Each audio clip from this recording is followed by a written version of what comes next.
Hello, hopefully you're having a great evening. I just wanted to come to you to kind of share what is, how much does a bookkeeper charge for a small business? So this is a really, really cool kind of question because this video is probably going to get views from two sides of the equation. So the business owner looking to outsource or hire a bookkeeper or accountant, and the bookkeeper slash accountant who is looking to learn how to price their services a little bit better.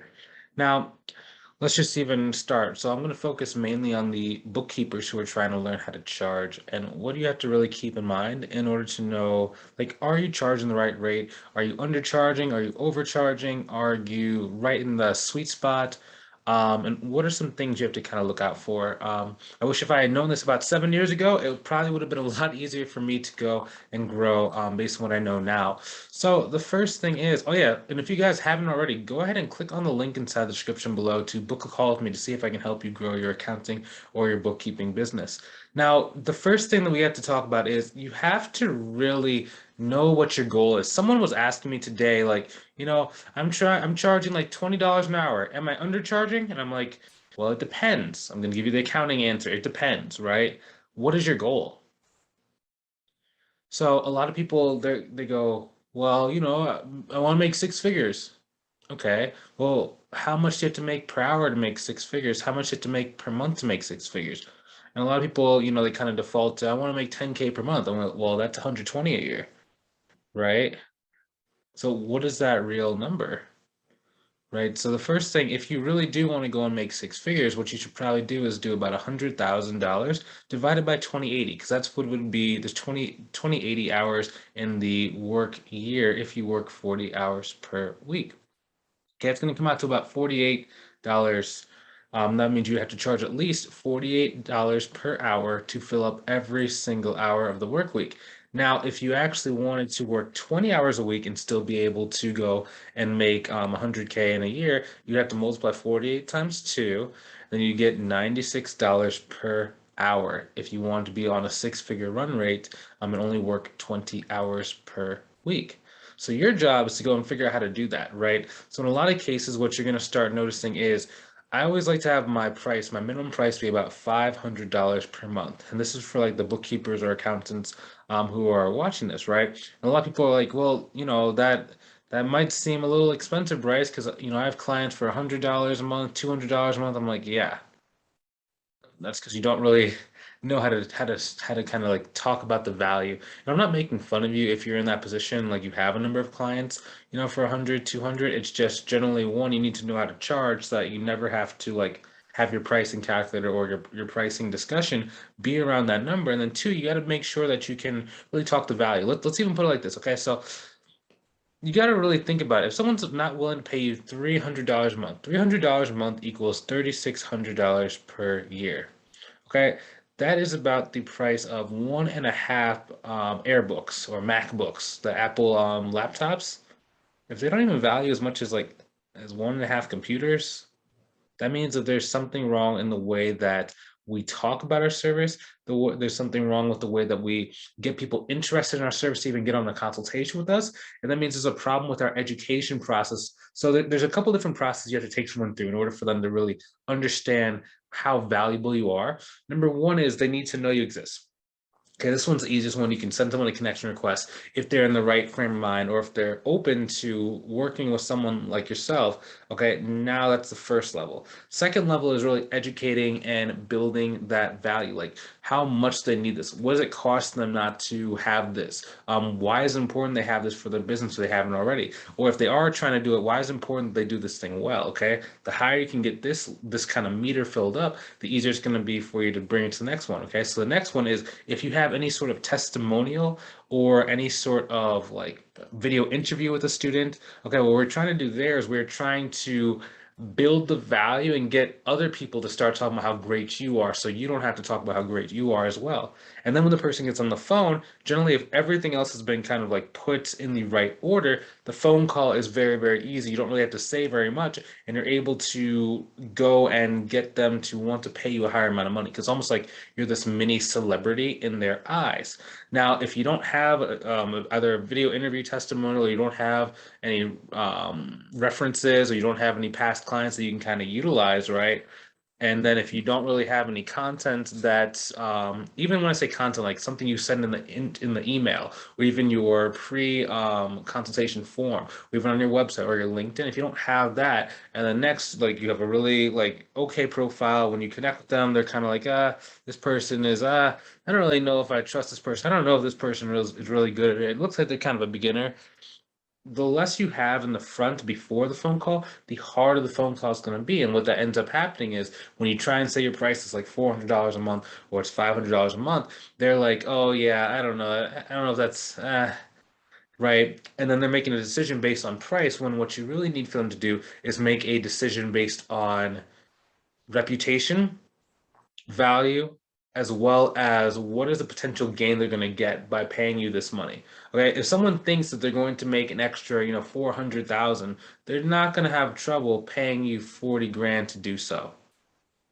Okay, if they think that by having either your bookkeeping service or your virtual CFO service or your advisory service is going to help them grow their business and keep track of that growth, they will be happy doing that. Versus they think you're just gonna like, categorize some transactions, just do a couple bank recs, and like do like 1 or 2 hours worth of work, and it's just anyone can do that work. That's when they will start wanting to pay you like $100, $200. So if you can become that celebrity in your eyes, now you can start charging a lot more. Okay. So then next thing is like, so should you charge flat rate or should you charge hourly? So generally, when I work with someone inside of the program, I tell them to go and do flat rate at first. Okay. So for example, like Audrey, when she was first getting started, the first thing we did was we gave her a pricing calculator, so she knew exactly what to charge. So her first client ended up paying her about 4 grand per month, right? Then she got a couple clients around like, 490, 500, 525, 600, right?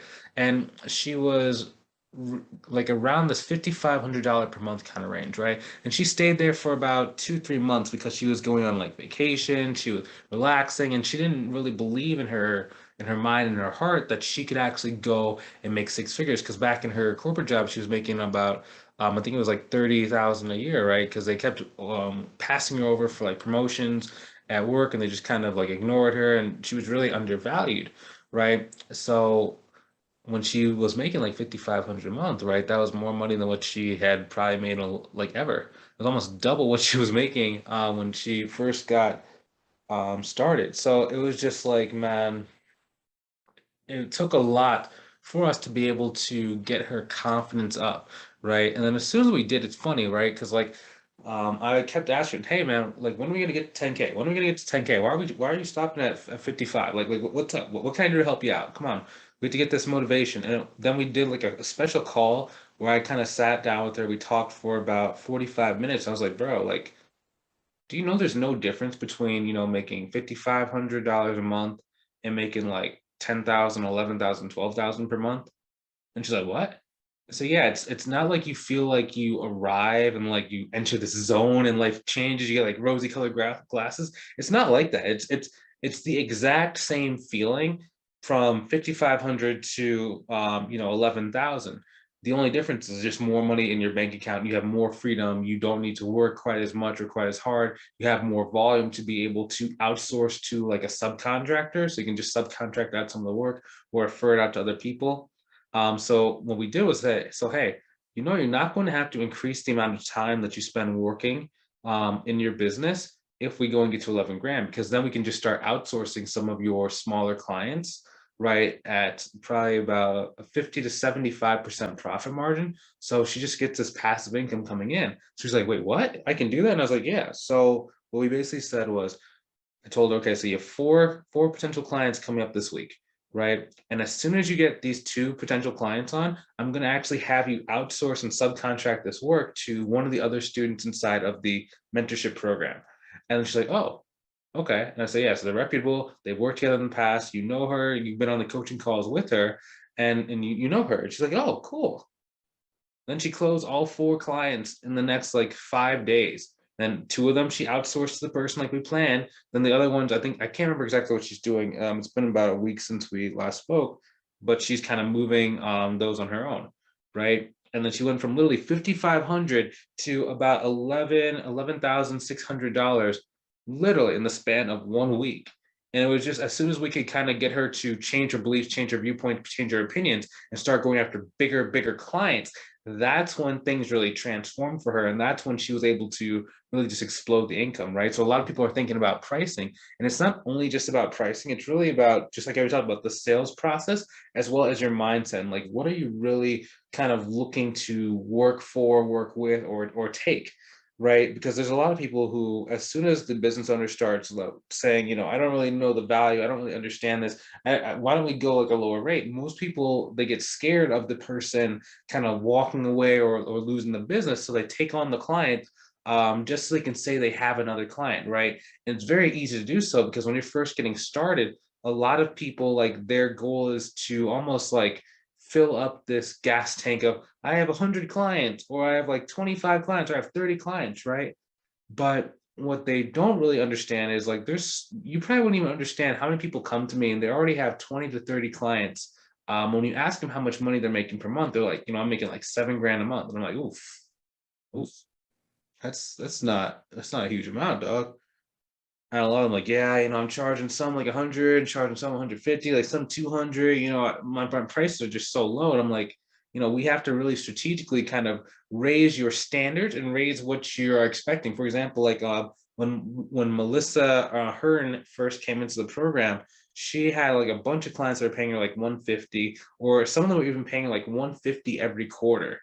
So it would just be like $50 a month she was charging to do all this work for them.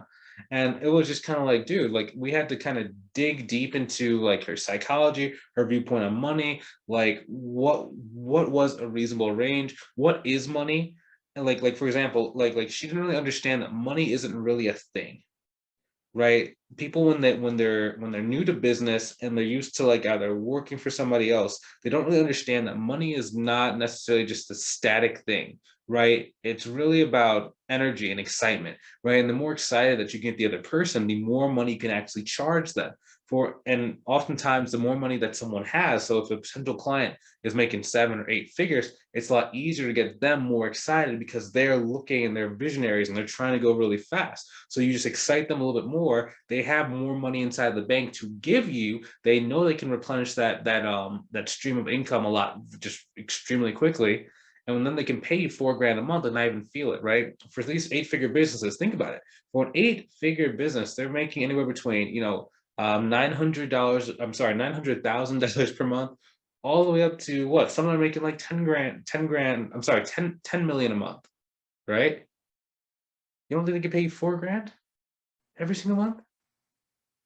They'll have 886,000 per month left. But a lot of people get really scared and they just really want to get the client. It's like, you gotta just kind of realize, hold your horses. The person is not quite ready to pay you the amount of money you need. Just kind of let them go for a little while, because what's going to happen is they're going to go and they're going to try, someone really cheap, like a $100 an hour or $100 per month kind of person. I was speaking to this young lady in Messenger today about like joining the mentorship program, and she had said, I had thought about joining your mentorship program like 3 months ago, but I was afraid that it was going to be a lot of money, so I went with this cheaper program. And it's like, oh, how is that going? Well, there wasn't any support in it. It wasn't exactly what I expected. And yeah, so I lost $1,000, and I lost a lot of time. Like, like, and now since she, didn't have a huge amount of money before and they're living kind of on savings, now she's kind of getting close to zero. And I'm like, dude, it's the same thing with your accounting clients. Like, you literally get what you pay for. Right. And $1,000, that's a lot of money, to be honest. Like, that's not like chump change when you're first starting out. But I mean, think about it. If all you have to do is either pay someone like 5,000, 6,000, 7,000, and then it gets you a business that goes and grows to $100,000 every single year for the rest of your career. I mean, what's 5 grand? Like, sometimes people come on the phone, they're like, Bryce, like your program is so expensive. And I'm like, okay, it's not expensive when you make $100,000 like my students make. because when you have a recurring revenue type business, not only when you get to 100,000, but money doesn't just stop. It's 100,000 this year, then 100,000 next year, then 100,000 the year after that. And as long as you don't lose clients, as long as you have the ability to go and get clients really quickly, it makes it very easy for you to kind of maintain that rate. And then it's like, so think about it. If you made $100,000 in year number one, and then year number two, you did the exact same, like you didn't grow, you stopped for whatever reason, you just stopped growing, right? Then in year three, you already got $300,000 from, let's say, for example, that the investment for my course is 6 grand, right? What is that? What is that percentage? So let me actually do this calculator. So 6,000 divided by $300,000. That's 2%. You just gave me 2% of your revenue to go in and grow your business. So it's the same thing when you're trying to sell someone on your accounting and bookkeeping services. You have to kind of put it in perspective to them. Like, what are they getting for this? Like, and just really focus them on the goal. And that's how you start really charging for, your accounting and bookkeeping service. I know we've been all over the place, like how much does the bookkeeper charge? But what I basically just showed at first was, hey, this is what you need to charge at least per hour in order to make 100,000 per year. Next, we talked about like what are the things that actually impact your ability to charge and raise your price. Next thing we talked about was like what are the different beliefs and different mindset factors that you need to be focused on in order to actually charge the amount of money that you want. And then we gave a story about like, what does it look like for you to really grow your business, grow your mindset, and then start charging the amount of money that you really need in order to be successful in your business. So hopefully you enjoyed this video. Hopefully you learned a lot. Maybe you got something out of this. Write down your takeaways inside the comment section below. I'd love to be able to kind of see them and just kind of see, what you learned. And also, if you want some help growing your business, do not wait. Click on the link inside the description below. Book a call with me. Let's see if I can help you out. Like, there's nothing worse than waiting. I spoke to this one young lady today, text message. I've been following up with her for probably about 6 months. And at the time she didn't really have money to kind of invest in the program, which is kind of in some cases a real thing. Sometimes it's a smoke screen. Like, she had kind of had some trouble with her job because as you know, nowadays, like certain times, like you might get kicked out of your company for certain things, like if you don't do certain things. And she was having trouble like finding work, right? And she wasn't really ready for a mentor at the time, and it took her about 6 months. And then I sent her a message today, and she's like, "Oh, I actually ended up like stopping completely, and I went into like a different thing." So she's like now got a job like in insurance or something. And I was like, man, if only she had been able to kind of like just either go get a bank loan or go and be able to just put something down. Like, I don't ask that you have to put down the full amount up front, especially if your situation doesn't merit it. But it's just one of those things where if you don't have a mentor, you run two risks. One, you run the risk of taking 6 months to a year to actually go and get up to the revenue goal that you need, or even the monthly amount that you need to survive. But then two, you run the risk of not actually being able to reach the goal at all. Right now, for her, what's probably going to happen is like I'm just going to keep showing my content to her, and then like she'll just start her business on the side, and then then we can work together in the future. So I don't want her to give up fully, even though right now she might be thinking that she's giving up on starting her business fully. But I mean, it's just one of those things like, hey man, you can do this. Like, just remember, you can do this. I'm always here for you to make sure that you can go and grow, and you'll have the right information here. It's just, if you guys are watching and you have money and you have time, it's just like you might as well invest it so that you can actually reach the goal. I hear a lot of people talking about like they want financial freedom and generational wealth, and then they don't actually go and put the steps together that it actually takes to go and build generational wealth. Like, you're not going to just do it just by like trying to grow a business by yourself, not investing in yourself, right? Because you're not planting any seeds. If you don't plant any seeds, you're not going to have anything to harvest when it's time to go. And they look back, a year, 2 years, 3 years later, and it's like they didn't really make any money. They're still trapped in their corporate job, and they're still kind of spinning their wheels. So if you don't want to be that person, just go ahead and book the call. I mean, it's one of those things. You make your money back so easy. Plus the lifestyle you get from it is just crazy. So if that's you, book your call. If not, and you're not ready yet, that's a-okay too. Keep watching the videos, and then maybe one day we can go and accomplish your dreams together. Okay, so I will talk to you soon. I will see you in the next video.